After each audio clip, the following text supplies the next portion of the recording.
Hi, I'm Evelyn, And I'm Robert. and we're talking about it. So we are getting ready to start Return of the King. Yes, we are approaching, well, we're at Volume 3, Book 5. Right. Had to do the math for a second. So that means we're on our 5th season. We're on our 5th season. That's insane. Yes, it is. It's been, I know we keep saying this, but it's been over 2 years now that we've been doing this. Yep. Time flies when you're having fun. In a pandemic. But yeah, so we're starting that, and wow, this chapter is, how do you pronounce it again? Because I'm totally not pronouncing it right. Minas Tirith. Minas Tirith. Okay, I was pronouncing it like minus Tirith in my head. I don't know why, but that's how I was pronouncing it in my head when I was first reading it. So we never made predictions for this chapter, because we didn't know the name of this chapter yet, because I didn't want to spoil anything for myself. But I did make a single prediction for this book as a whole. Okay. So I did predict that it would not start with Sam and Frodo. Okay. Which we'll see in a minute that I was right. But that was the only prediction. That wasn't really a hard prediction. It wasn't. It really wasn't a hard one. It was pretty obvious, given Tolkien's writing style, that was kind of what was going to happen. So, because I mean, it happened with parts of the rest of the party. I mean, we're just left hanging. yeah. So yeah, it just made sense to kind of go back. I wasn't sure who they were going to start with. If they were going to start with like Aragorn or with Gandalf, but I predicted it wasn't going to be Sam and Frodo based on the ending, which still has me right. But I digress. Because as of right now, I no longer have any long-term predictions, because they've either been proven false or they've been resolved already. Right. So as we go along, I'll see if I make any more long-term predictions. But as of right now, that's really the only predictions I had. Okay. Well, I really like the way this chapter starts out with the point of view from Pippin from Shadowfax's back with while he's riding along with Gandalf. Yes, I really like this. We get a sense right off the back that Pippin, he's still really messed up from the Planeteer, from looking into the stone and that entire encounter with what's essentially pure evil, as well as he's on a horse that's basically a god going faster than the wind, and the only way he knows to cope with it is to just sleep. Right. And honestly, I relate so hard to that. If I can't deal with it, I sleep. So, something I want to mention here is that Tolkien originally had to change his scheme. Oh, okay. He had to add a day to what was going on with the rest of the world because it needed an extra day for Gandalf and Pippin to get to Minas Tirith. Oh, okay. I find that because Shadowfax, he didn't want to make Shadowfax too fast, or because he wanted to put in like these like little moments of Gandalf meeting with other men. No, because. Or is it because of it needed to align with other events? It needed to align with other events. Okay, so we'll see what happens. So he pushed other events around. Gotcha. Okay. I mean, like there's a, he might have someone staying an extra day somewhere. Okay. That type of thing. Okay. So one of the first things Pippin sees while he's on Shadowfax, going at great speeds, are the great signal fires. And at first, he thinks that it might be dragons. Yes, I really appreciated that because I did too at first. When he's like dragons, I'm like, dragons? I didn't expect more dragons. Oh no, it's the it's the Revenge of Smaug or something was kind of my first thought. And then we learned that it's actually the beacons of war, and war has come to Gondor. Right. And what's interesting too is that before they would have never had to have beacons when the 6 stones, the 6 Panaras were spread out among the major cities and the major races. Wait, so everyone had Planeteers? Every major had a Planeteer. Where they could, like, communicate with each other? Yes. Okay, why don't they have them now? It's thousands of years later. Who knows where they went to? Oh. I didn't realize it was that far along. Yeah. Okay. Okay, yeah, that makes more sense. But Mhm. it's like, I feel like that would just make, like, why would you lose that? Well, Okay. Things happen. We lost the Library of Alexandria. Anything is possible. that's right. Um, So, as they're running along, Gandalf tells of a terrible future for the Shire.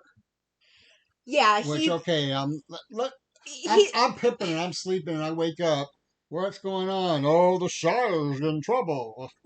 Yeah. yeah, he wakes up and he's in Gandalf's, and he's like, "Where are we?" And Gandalf's like, "Oh, well, we're gonna be safe because we're going to, how do you pronounce it again? Minas.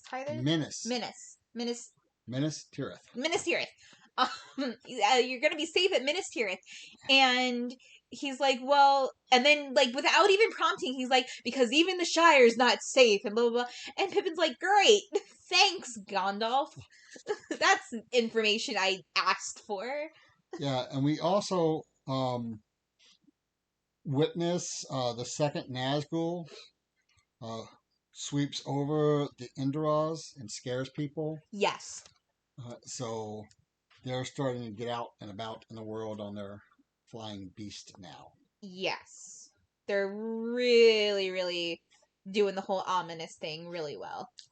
So, and then one of the things I find interesting too is that Gandalf has a different name here.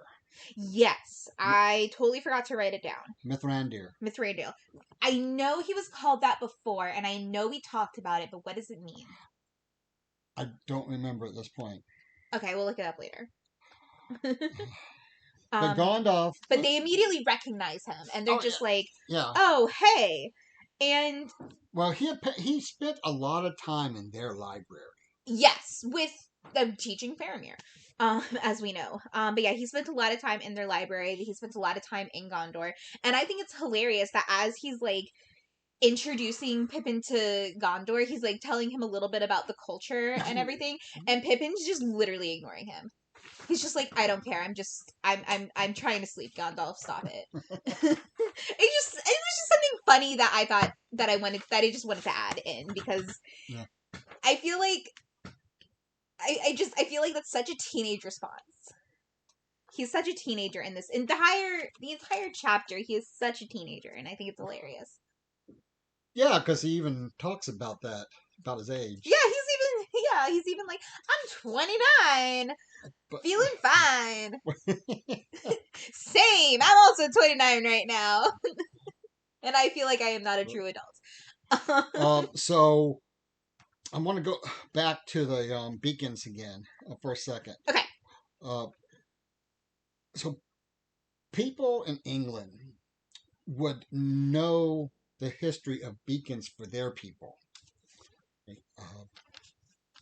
So when war or something was about to happen, there was lighting of the beacons. And one of the big lighting of the beacons that was organized was to let London know that the Spanish Armada was sighted. Okay. And that was in 1588.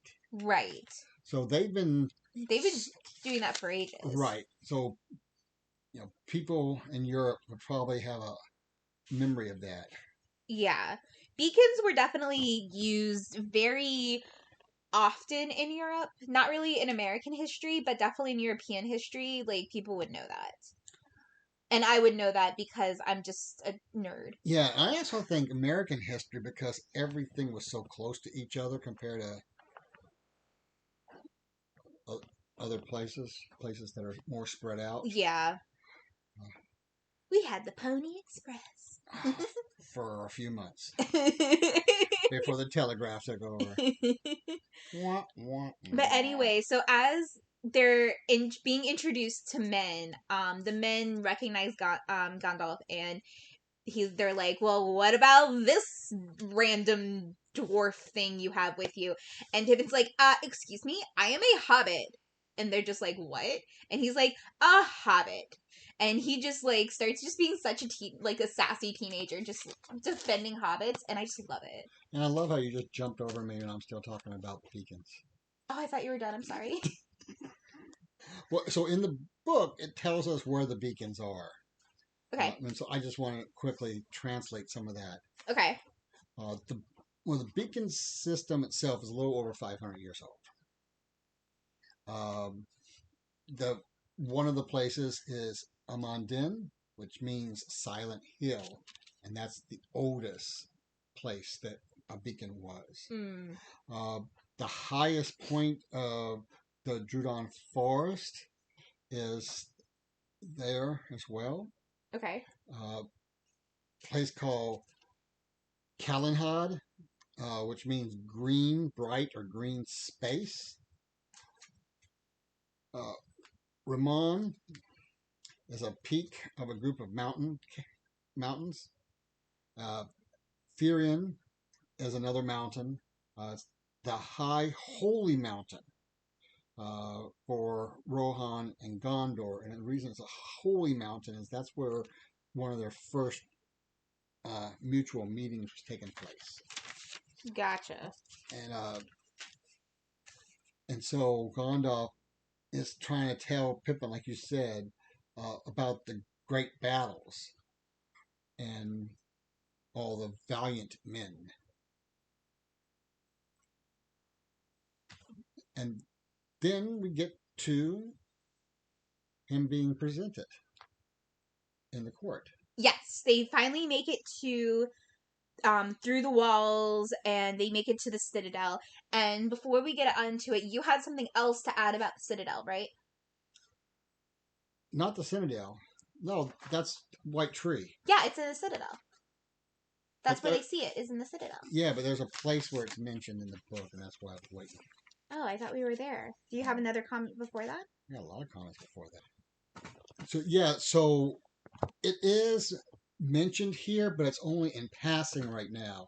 Later on in the chapter, they get into it a little bit more when they talk about it being the coat of arms. Oh, okay. I'm sorry. I thought you meant like when he actually sees like the tree and he's like thinks of like the thing that Gandalf told him. Okay, I misunderstood. Cool. And so one of the things that they say is that Gandalf says is leave your trowels and sharpen your swords, which I find interesting because Tolkien would know Isaiah 2:4, which says they beat their swords into plowshares and spears into pruning hooks, and nothing shall be lifted up as a sword against nation. So he's doing a flip. Okay. There for us. Minas Tirith itself is 7 levels high. 7 being a perfect number. Yep. Knew you were going to mention that. And I've mentioned it a couple of times, but just as a reminder, the reason 7 is a special number, the perfect number, is especially for the Hebrew people. Minas Tirith has 7 levels, and the gates are not lined up with each other. So anybody who tried to get to the keep would have to fight their way like halfway around each circle to get up to the 7th level. Okay. And 7 is the perfect number, which we've talked about before. Yes, I was going to mention that if you didn't. But I love, just a quick thing that I love as they're entering Minas Tirith, like the whole citadel and everything, is Gandalf warns Pippin not to be himself. He's like, look, I know you like to talk, but there's certain subjects you shouldn't talk about. Don't blab about Aragorn. Don't blab about blah, blah, blah. Don't blab about Frodo. Don't blab. And it's so funny. And I feel like that's something, like, I relate to Pippin so much because I'm a nervous talker. Like, I'll just, like, blurt out, like, word diarrhea sometimes. And so I really relate to this. So at this point, I was going to go over talk a little bit about the white tree. Okay. So they see the white tree itself earlier. It looks like a dead tree from what Pippin sees. Yes, that's what I thought you were talking about earlier. And he says it looked mournful. Yes. Now, the white tree is part of the arms for the people of Minas Tirith.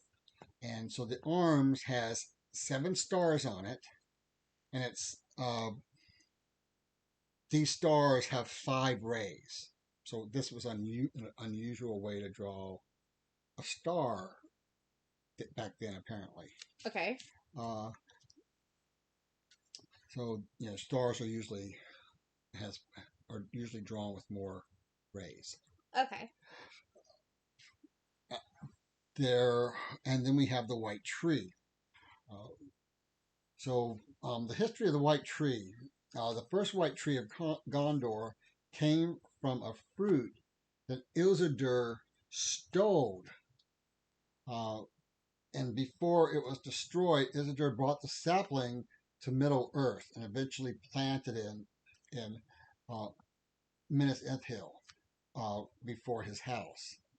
But when Sauron returned to Middle Earth, he attacked and captured the town and destroyed the white tree. Isildur escaped, bringing a sapling with him. Oh, okay. So then there's a second white tree. In the year TA2, while in Minas Anor, instructing his nephew in rulership, Isildur planted a sapling of the white tree in memory of his brother. And this white tree stood until TA 1636, when the Great Plague spread across Gondor. The tree died. A third sapling was planted in TA 1640 by King Torador. After the line of the kings failed, the tree never bore fruit and seldom flowered, and finally withered and died in 2872 at the death of the ruling Stuart, Belecthor II. And at this time, no seedlings of the tree were found, and the dead tree was left standing until the king returns. Okay. So. Gotcha. Yeah. And then, then the rest is some spoiler territory, so we're not going to get into it right now. Gotcha. Okay. But also, I think it's interesting that one of the things that Gandalf really drills into Pippin's head is say nothing about Aragorn. Yes, he's like, dude, like you don't want to do this. We're gonna tell the man that his son is dead. We don't want to bring in the fact that he's also fired. Oh, I forgot something about the 7. I forgot something about the 7 stars. It's the 7 stars that make up the Big Dipper. Oh, okay. And that makes a lot of sense because that's used very historically in Finding True North. Right. Yeah. Yes. So it's really good for navigation and stuff like that. Well, when we get to the court. Yes. And the king's like, I already know. He's not a king. Oh, the steward, sorry. The steward's like, I already know. Boromir's dead. Yeah. And Gandalf's like, sorry about that. And Pippin's like, yeah, I knew him. And the steward's like, tell me more. Yeah. And it's interesting because, Pippin matured a lot in that ride. Yes. And he offers his sword. Yeah, he starts. Well, first he tells the story of what happened to Boromir, and then he decides to like swear himself to the guy and to Gondor. And I'll be honest, that kind of like threw me a little bit. It's not out of character. I'm not going to say it's out of character, but it definitely threw me that it would happen so quickly. Right. But I guess he's still very impulsive. He's still an impulsive teenager. Right. And one of the things I love, though, is that when Denethor, gives all of his little titles and stuff like that, Pippin is like, I'm son of Paladin of the Shire. which is different from Mary's uh, neck of the woods.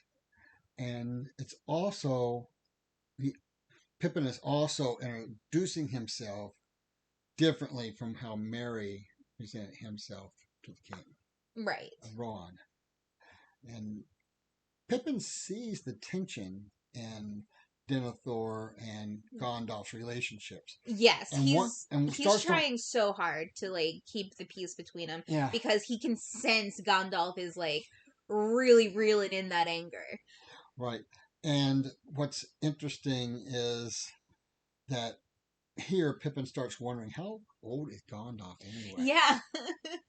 And uh, so once Pippin is basically knighted, he's taken off uh, by one of the guards to be taught the passwords. The lesser passwords. Still, But yeah, passwords. passwords. Yeah. If you knew anything about hobbits, you wouldn't give them any passwords. It's very true. But it's, yeah. And of course, we have talk of food when we have to talk about Pippin. Yes. They finally eat, and he is very happy that he gets to have a good solid breakfast. Yes. And he needs a third. Not just a second, a third. And while he's out in the city, he notices how few children there are. Yes. We skipped a lot, though, going from that to that. You just skipped a whole page. No, I didn't. Yeah, he skips you just skipped a lot. Well, okay. Well, if you got something to put in there, put it in there. Okay. I didn't find anything important enough to add. Well, I had that he and Gandalf are shown to their quarters, and that Pippin is entrusted with making sure that Shadowfax is well taken care of. Right. And I thought that was very important, because that shows how much trust Gandalf has in him. Mm-hmm. That it's like, I trust you to like help out with Shadowfax and help out with everything. And then when Pippin meets, oh my god, I totally deleted the rest of my notes by accident, but my last note that did not get deleted is he accidentally mentions Aragorn a couple times, and each time he's like stammering. He's like, he's just a guy, totally just a normal regular guy, whatever. And it's just adorable. And then we get to he's in the city, and he notices how few children there are. Right, yes. And so here is where I was going to talk about what was Gandalf, because it's asked in this chapter. Yes. So Gandalf is a Maya, one of the original Ioners, that the offspring of the Irus were thought to come. Those words make perfect sense to me. You're welcome. Basically, it's basically demigods, right? Yeah, demigods, or children of demigods. Right. So what this ends up boiling down to is that Gandalf was one of the first things created. Okay. Okay. So Maya are one of the spirits which descend to Arden, which is what the world is called, to help the Valar shape the world. They were the first beings created and made before the created world. So he's around before the created world. Dang, okay. So Saruman belongs to this group as well. Okay. And each one of these were assigned to one of the more major gods. Okay. I'm just saying gods as a placeholder. Right, yes. And it's what it would relate to for us. Yeah. And so Saruman worked under the smith. Okay. So that's where we get the whole obsession about technology and stuff. Yes. Okay. Sauron was originally named Mehron, and he ended up getting corrupted. Gondalf's original name is Olorin. Okay. Okay, and he belonged to uh, the elder god that the elder king, I should say, of all things in that day. So like the equivalent of Zeus or Odin. The god of gods. The king of gods. Right. Okay. I'm just trying to put this in context for me to understand. And this is where the stars were created. The light was too beautiful for words, and they created the stars. Okay. Gandalf learned much from Niena, who is the Lady of Pity and Mourning and Patience. And then something I had completely forgot about until I was doing this research. Balrogs, like Sauron, were the Melanor who were then corrupted by Sauron.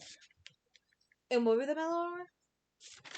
They were some of the first things created. So in a way, Okay. the Beowulf. Spoiler alert, guys. We're going to be doing some Beowulf content coming up for bonus episode. Because I said that on purpose. Not your book being in front of us or nothing. I know. The Balrog. Balrog. Okay. It's from the same peoples. Okay. Okay. Right? So this eternal fight when Gandalf falls with him is really a kind of a cousin fight? well, but it's also been a struggle for Millennia. Okay. And other than when they finally face off here. Okay. And all right. Pippin feels. So then we read about Denethor has wrestled with the mind of the enemy. Okay. And the Fell Riders appeared earlier than them getting here, or before Boromir left, and he helped drive out the enemy. Okay. So Mithrandir means gray pilgrim. Okay. Right. Now, Pippin seems to be feeling the evil that the people of Minas Tirith are afraid of. They don't even know that they're afraid of it yet. But there is this nagging thought in all the guards that, Minas Tirith might very well fall this time. Okay. But Pippin sees hope, and he tries to spread that hope. This is also where we find out that Faramir is seen by the people as less reckless. Okay. Is that a good thing or a bad thing, though? I think it's a good thing. Okay. All right. What you got? I don't know, because the rest of my notes somehow got deleted. Oh. But I just remembered what's happening. I didn't really have much for the last couple pages, honestly. Okay. Well, one of the things I think is funny is here Pippin becomes the prince of the halflings. That is true, yeah. And the kids kind of make fun of him at first. We're taller than you. We're 5 feet. You're only 4. Yeah, and I will wrestle you and turn you on your head. And he's like, I don't think so. Yeah. He's like, you're children. I'm a teenager. Ha ha ha. Well, but he's also got many, many more years experience. Exactly. That's what I mean. And, at this point, gathering of folks near and far are starting to come into the gates. And which for Pippin, a gloom falls over him, and he wants to go see Gandalf. And the chapter basically ends with, there will be no dawn tomorrow. Yes, it was a very ominous ending. Yes. Yeah. All right.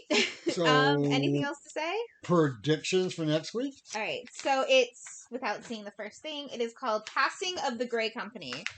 Oh my gosh, I feel like I should know this.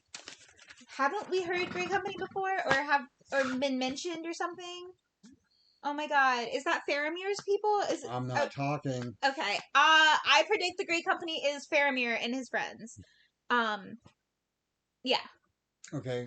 My part 2 of that prediction, can I make a separate prediction that means that Faramir is going to come to the city? Okay. Okay, I just need a third one. I think Pippin and Faramir are not going to get along. Okay. I think Pippin's going to be too silly and Faramir is going to be like, ugh, this guy. Okay. Actually, no. I feel remember, Faramir's met hobbits already. I was like, no, Faramir. I'm thinking movie Faramir. I think book Faramir. I changed my mind. I think book Faramir and Pippin are going to be friends. Okay. I think they're going to get along. I changed my mind. I think book Faramir will get along with Pippin well. So, we recorded this chaotically on purpose because we want you to feel the chaos from this chapter. Yes, my nose is growing. So, you have anything else? No. I think that's about it. All right. We have some, we're going to be recording, as of recording this, we're also going to be starting to record some of the bonus episodes about Beowulf and how Beowulf and Tolkien relate, which I think you guys will find really interesting and surprising. So early access will be on Patreon. Early access will be on Patreon. For our patrons, and then a week later, basically the week in between, all of this for 6 weeks, because we have 6-part, like kind of 10-15 minute episodes, probably no more than 20 minutes, like little short things about Beowulf and Tolkien. So I'm really excited to do that because I'm a Beowulf nerd. Okay. All right. Well, I've been Evelyn. And I've been Robert. And we're talking about it.